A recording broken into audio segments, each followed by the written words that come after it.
नमस्कार दोस्तों, आपके पास फिर से मेरी आवाज़ और सबकी ज़ुबानी पे आपका स्वागत करते हैं। एक बहुत बड़ी बात और बहुत बड़ी मुद्दा आपके सामने फिर बोलने जा रहा हूँ। ये 2017 होमगार्ड बहाली की प्रक्रिया के बारे में है और यहाँ की सरकार और यहाँ का करप्ट सिस्टम के जो भी अधिकारी है, सभी कैंडिडेट के दिलों के ऊपर बुलडोजर चला दिया है। और ऐसा बुलडोजर चलाया है कि ना कैंडिडेट इधर के हैं ना उधर के हैं।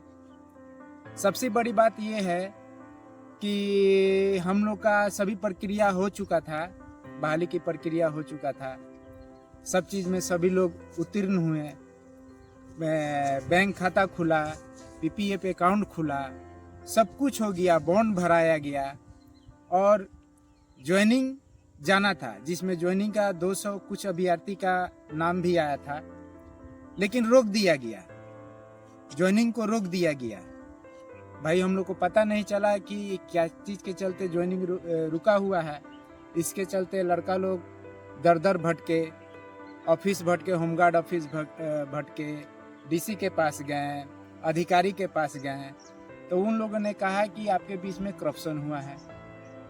सबसे बड़ी बात यह है कि करप्शन हुआ है तो लड़का किया है कि कौन किया है? यह अधिकारी लोग करप्शन किया हुआ था।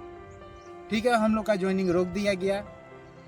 हम लोग ऊपर का दरवाजा खटखटाएं, केस चल रही थी, बिना छानबीन का हम लोग जितना सबूत माना गया हम लोग ने सबूत पेश किया, कहा कि इसमें घूसखोरी हुआ है और घूसखोरी लिया दिया गया है। तो इसमें हम लोग का दोष कहाँ है? यहाँ अधिकारी जिसने दिया और जिसने लिया उसकी गलती है। इसकी छानबीन होनी चाहिए थी। जो करप्ट पकड़ाए थे उनके ऊपर ये कार्रवाई होनी चाहिए थी। जो कैंडिडेट पकड़ाया उसको हटाना जाना चाहिए था। लेकिन हम लोग का ज्वाइनिंग रोक दिया गया, यहाँ तक कि हाई कोर्ट से रद्द भी कर दिया गया। और यही केस को ऊपर में भी चल रहा है, सुप्रीम कोर्ट में चल रहा है, जिसकी अगुवाई मोदी जी कर रहे हैं, जो धनबाद के रहने वाले हैं। इसमें बहुत सारे अभ्यर्थी हैं, उतना नाम तो याद नहीं रहेगा।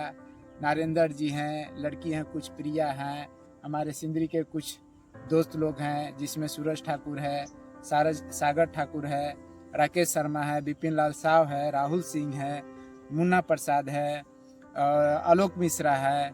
बहुत तरह के लोग हैं जो यहाँ से अपनी ईमानदारी से, अपने दम पे, अपने बलबूते पे, मेहनत से मुकाम पे पहुँचे थे। लेकिन भ्रष्ट नेताओं और करप्टेड अधिकारियों ने पूरे अपने गेमबाजी के तहत हम लोगों का बहाली को रोक दिया गया। बताइए, आप लोग से पूछना चाहते हैं कि इसमें हमारी और कैंडिडेट की कहाँ गलतियां हैं? क्या हम लोगों ने गलती किया था? क्या हम लोगों ने चोरी किया था? क्या हम लोगों ने क्या किया? इसका जवाब तो देना चाहिए था। कोर्ट को इसकी छानबीन करना चाहिए था, छानबीन करवाना चाहिए था कि इसमें गलती किसका है, उसके ऊपर एक्शन लेना चाहिए था कि 735 कैंडिडेट को ही बाहर कर देना चाहिए था। अभी हम लोग का सेम कंडीशन एलडीसी में भी यही प्रॉब्लम था कि करप्शन हुआ है। उन लोग का भी हम लोग के साथ ज्वाइनिंग रुका हुआ था, लेकिन उन लोग का क्लियर हो गया। जितना कैंडिडेट पकड़ाए थे भ्रष्टाचार में या लेन देन में, उन लोगों को हटा दिया गया, बाकी लोग का ज्वाइनिंग निकल रहा है। फिर हम लोग के साथ ऐसा क्यों हुआ?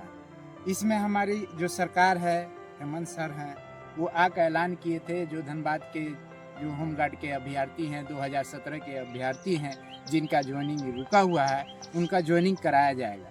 लेकिन पता नहीं वो भी सर कहाँ गुम से हो गए हैं। और हमारे अधिकारी जो भी हैं, भ्रष्ट जो क्या कहा जाए, बोलने में भी ऐसी लग रहा है, जो भ्रष्ट है, भ्रष्ट सिपाही हो, अधिकारी हो, उच्च अधिकारी हो, कोई भी हो, उन लोगों ने क्या गेम किया है कि हम लोगों को रोका गया, हम लोग का ज्वाइनिंग को रोका गया। हम आप लोग से पूछना चाहते हैं, आप लोग का माध्यम से चाहते हैं कि आप आगे कुछ तर्क वितर्क करें। आगे जो भी नेता हैं, चाहे वो सांसद हो, विधायक हो, जो भी है हमारे राज्य के, किसी ने हम लोग का सपोर्ट नहीं किया। ठीक है, अब हम लोग ऊपर की दरवाज़ा खटखटाए हैं, सुप्रीम कोर्ट पे आश्रित हैं और भरोसा है कि हम लोग के साथ न्याय होगा, अन्याय नहीं होगा। लेकिन पता नहीं आगे क्या होगा, क्या नहीं होगा। क्या बोलना चाहें, बोलने के लिए तो बहुत कुछ है। अंदर से फीलिंग्स बहुत गलत भी आती है, लेकिन बोल नहीं पा सकते हैं, बोल नहीं सकते हैं।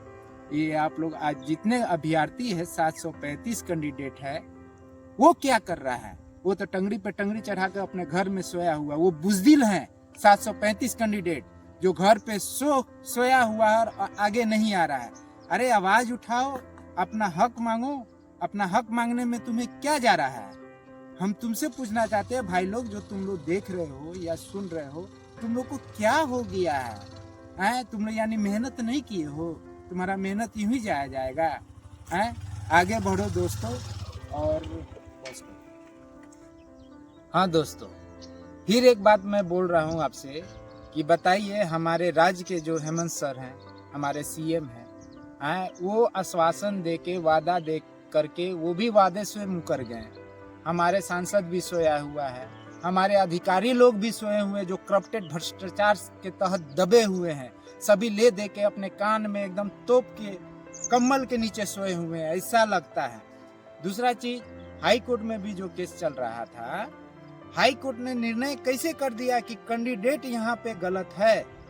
जब वो लोग जितने सबूत मांगे सभी सबूत दिया गया, उनके सामने पेश किया गया। एक तरफा जजमेंट वो क्यों दिए? इसमें किसकी साजिश है? हमको तो लग रहा है ये पूरा साजिश के तहत रची गई चक्रव्यूह रचना है, जो हाई कोर्ट ने खारिज कर दिया। वो कैंडिडेट के सबूतों को एक साइड फेंक दिया गया, कुछ नहीं ध्यान दिया गया उस पर। सांसद यहाँ पे क्या कर रहा है, विधायक जी क्या कर रहे हैं, अधिकारी जो ईमानदार हैं, हम उनसे गुहार करते हैं, अगर उच्च अधिकारी है, अगर ईमानदार है, हम लोग को जो प्रॉब्लम है उसको देख रहे हैं, तो प्लीज रिक्वेस्ट है कि आगे बढ़े, इसको फिर से छानबीन करके इसको प्रक्रिया में लाया जाए। ये बहुत गलत हो रहा है हम लोग के साथ में। दूसरा, क्या मैं बोलूं, बोलने में भी नहीं बन रहा है। बोलने के लिए बहुत कुछ है, लेकिन बोल भी नहीं पा रहे हैं कि क्या बोलूं, क्या नहीं बोलूं। भ्रष्टाचार के चलते लोग इतना दब गए हैं, सिस्टम से इतना दब गए हैं कि कह भी नहीं सकता है। कहे तो अपने दिल की बात किसको कहें? हम अपने मंत्री से पूछना चाहते हैं कि राज्य की हर एक चीज आपके हाथों में है, हर एक बागडोर आपके हाथों में है, तो सर आप क्यों नहीं ये कर रहे हैं? हम लोग के जिंदगी के ऊपर 735 कैंडिडेट के ऊपर बुलडोजर क्यों चला दिया गया? देखिए इससे कितना जुड़ा हो। 735 लड़का यानी कि 5000 परिवार, 5000 परिवार यानी कि उससे लाखों जो चलने वाले थे, रोजगार, खाना पीना, दुकान, राशन पताई, कपड़ा लाता, आज वो नौकरी में 735 लड़का रहते, उनके 5000 परिवार अपनी क्या जीविका चलाने के लिए वो तो सब चीज लेते देते ना। ये नहीं सोचे तो ये जागरूक हो को मेरे दोस्तों, युवा जितने मेरे लोग हैं, वो जागरूक हो को ये सही है या गलत है। घर में सोने से कुछ नहीं होगा। 735 कैंडिडेट को मैं बोल रहा हूँ, घर पे सोए रहने से कुछ नहीं होगा। आगे बढ़ो दोस्तों, और आगे जो हमारे मोदी जी जो हम लोग के लिए लड़ रहे हैं, जो कर रहे हैं, उनका सपोर्ट कीजिए। सही गलत अच्छा बुरा जो है वहाँ पे समझिए। अरे पूरे जिंदगी तो निकल गई यार, प्राइवेट में कितने दिन खटोगे? प्राइवेट में भी तो वही है, प्राइवेट में भी तो करप्शन है। जाए तो जाए कहाँ? जहाँ मिलना चाहिए 700 वहाँ 400 में खटते हैं लोग। यहाँ पर भी सरकार सोई हुई है, अधिकारी लोग पैसा, और नेता, छोटे मोटे नेता लोग पैसा खा के बैठ जाते हैं। हमारे वर्कर को भी सही से पेमेंट नहीं मिलता। तब बताइए अब जाए तो जाए कहाँ, किससे बोले? आप लोग जागो। बना बनाया हुआ खाना खाकर टंगड़ी चियार कर सोने से नहीं होगा कुछ। आगे आपको आवाज उठाना पड़ेगा, भ्रष्टाचार के प्रति आपको उठना पड़ेगा, बोलना पड़ेगा। एक का बोलने से क्या होता है? अभी तो कुछ बोलो यार, बोलो। सोए रहने से कुछ नहीं होगा, खा पी कर सोए रहने से कुछ नहीं होगा। आगे बढ़िए। आज के लिए दोस्त मैं इतना ही कहना चाहूँगा, और नेक्स्ट बार फिर आपके सामने आऊँगा। जय जवाहर, जय झारखंड।